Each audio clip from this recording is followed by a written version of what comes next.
જય હિન્દ દર્શક મિત્રો, હું જમીલ પઠાણ.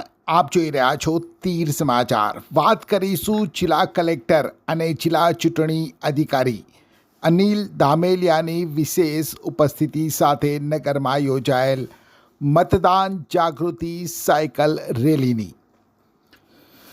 જી હા, લોકશાહીના મહાપર્વ સમાન લોકસભાની ચૂંટણીમાં પ્રત્યેક મતદાતા પોતાના મતાધિકારનો ઉપયોગ કરે અને વધુમાં વધુ મતદાન થાય તે માટે ચૂંટણી પંચના મતદાન જાગૃતિ અભિયાન અંતર્ગત આજે વહેલી સવારે છોટાઉદેપુર નગરમાં જિલ્લા કલેક્ટર અને જિલ્લા ચૂંટણી અધિકારીની અધ્યક્ષતામાં એક સાયકલ રેલી કાઢવામાં આવી હતી. આગામી 7મી મેના રોજ ત્રીજા તબક્કામાં ગુજરાતમાં લોકસભાની ચૂંટણી માટે મતદાન પ્રક્રિયા થનાર છે.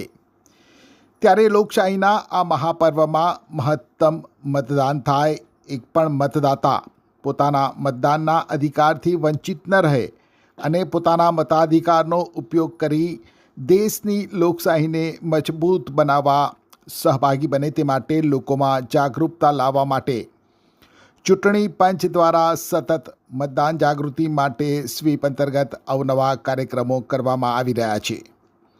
મતદાન જાગૃતિના આ અભિયાન અંતર્ગત આજે વહેલી સવારે 6:30 કલાકે જિલ્લા સેવા સદન સામેથી જિલ્લા કલેક્ટર અને જિલ્લા ચૂંટણી અધિકારી અનિલ ધામેલિયાની વિશેષ ઉપસ્થિતિ સાથે એક મતદાન જાગૃતિ સાયકલ રેલીને પ્રસ્થાન કરાવવામાં આવ્યું હતું.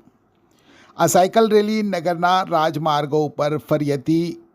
આ સાયકલ રેલીમાં જિલ્લા કલેક્ટર સાથે જિલ્લા વિકાસ અધિકારી સચિન કુમાર, જિલ્લા પોલીસ અધિક્ષક ઇમ્તિયાઝ શેખ, નાયબ જિલ્લા પોલીસ અધિક્ષક ધર્મેન્દ્રસિંહ રાઠોડ, પ્રાંત અધિકારી, જિલ્લા શિક્ષણાધિકારી સહિત વિવિધ વિભાગોના અધિકારીઓ, કર્મચારીઓ, શાળાના વિદ્યાર્થીઓ અને છોટાઉદેપુર નગરના નગરજનો જોડાયા હતા.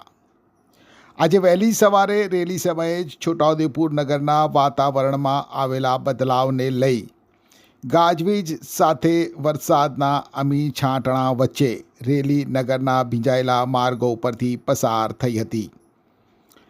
રેલીમાં જોડાયેલ જિલ્લા કલેક્ટર અનિલ ધામેલિયાએ નાગરિકોને મતદાન માટે અનુરોધ કરતા શું કહ્યું, આવો સાંભળીએ. છોટાઉદેપુર જિલ્લામાં મતદાન વધે, સાથોસાથ કોઈ પણ મતદાર મતદાનથી વંચિત ના થઈ જાય એ માટે જાગૃતતાના વિવિધ કાર્યક્રમો હાથ ધરવામાં આવ્યા છે.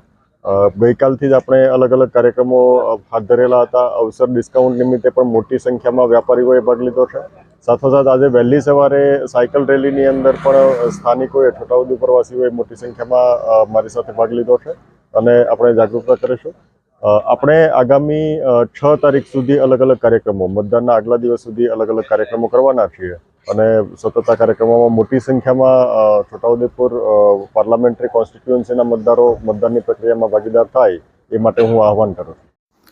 તીર સમાચાર પણ દર્શકોને અપીલ કરે છે, મતદાન એ પ્રત્યેક નાગરિકનો અધિકાર છે, ત્યારે અવશ્ય પોતાના મતાધિકારનો ઉપયોગ કરો.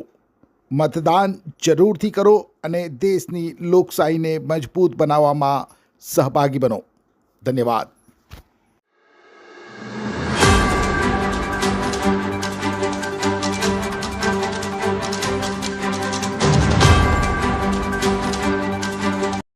છોટાઉદેપુર સહિત રાજ્ય, દેશ અને દુનિયાના સમાચાર જોવા માટે સબસ્ક્રાઈબ કરો તીર સમાચાર અને બેલ આઇકોન જરૂર દબાવો.